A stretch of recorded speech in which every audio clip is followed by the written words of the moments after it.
বর্ষ শেষে ডুয়ার্স প্রেমীদের জন্য বন দফতরের তরফে থাকছে একের পর এক দুর্দান্ত উপহার।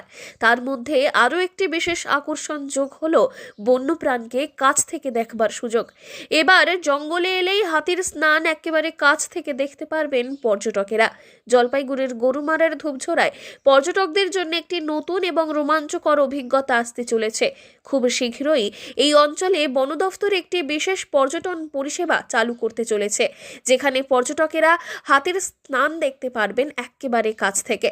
মাহুতরা কিভাবে হাতিদের স্নান করান সেই দৃশ্য কাছ থেকে দেখার সুযোগ পাবে এবার থেকে ডুয়ার্স ঘুরতে আসা পর্যটকেরা।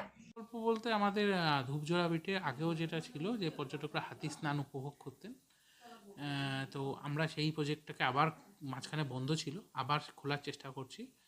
তো পর্যটকরা আবার আগের মতো হাতি স্নানে উপভোগ করতে পারবেন। তো এটাও স্পট বুকিংই থাকছে, ব্যাপারটা অফলাইন থাকছে, কিন্তু আরও মোটামুটি 7 থেকে 10 দিন সময় লাগবে আমাদের প্রজেক্টটা কমপ্লিট, সমস্ত সুরক্ষা ব্যবস্থা খতিয়ে দেখে প্রজেক্টটা কমপ্লিট করতে। বহুদিন যেটা বন্ধ ছিল সেটা পুনরায় চালু করলো। এই খবরে খুশির হাওয়া ডুয়ার্সে। এই নতুন পরিষেবাটি শুধু পর্যটকদের জন্য একটি আনন্দদায়ক অভিজ্ঞতাই তৈরি করবে না, বরং বন্যপ্রাণী সম্পর্কে সচেতনতা বৃদ্ধি করতেও সাহায্য করবে অনেকটাই। হাতির স্নান দেখার মধ্য দিয়ে মানুষ বন্যপ্রাণীর জীবনযাপন সম্পর্কে যেমন জানতে পারবেন, তেমনি বন্যপ্রাণী সংরক্ষণের গুরুত্বও উপলব্ধি করবে। এতে করে পর্যটকদের ভিড় বাড়বে। এটি এলাকায় অর্থনৈতিক দৃষ্টিকোণ থেকে একটি গুরুত্বপূর্ণ ভূমিকা অবশ্যই পালন করবে বলেই মনে করছেন বিশিষ্ট মহল। স্বাগতম জানাচ্ছি।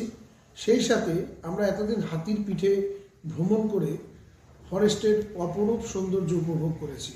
এবার সেখানে বাড়তি পাওনা বন দপ্তরের উদ্যোগে সোলার লাইটে ফরেস্টের নিস্তব্ধতায় রাত্রি যাপন, সেই সাথে হাতি স্নান, এটা কিন্তু কচিকাচারা দারুণভাবে উপভোগ করবে। সেই সাথে বন দফতরের কর্তাদের আশা, এই নতুন উদ্যোগের মাধ্যমে গরুমারা বনাঞ্চলে বন্যপ্রাণী সংরক্ষণ এবং পর্যটন খাতের মধ্যে একটি সুন্দর সমন্বয় তৈরি হবে। এবার থেকে ডুয়ার্সের জঙ্গলে পর্যটকদের ভিড় যে আরও বাড়বে তা বলাই বাহুল্য। জলপাইগুড়ি থেকে সুরজিৎদের রিপোর্ট, লোকাল 18 বাংলা।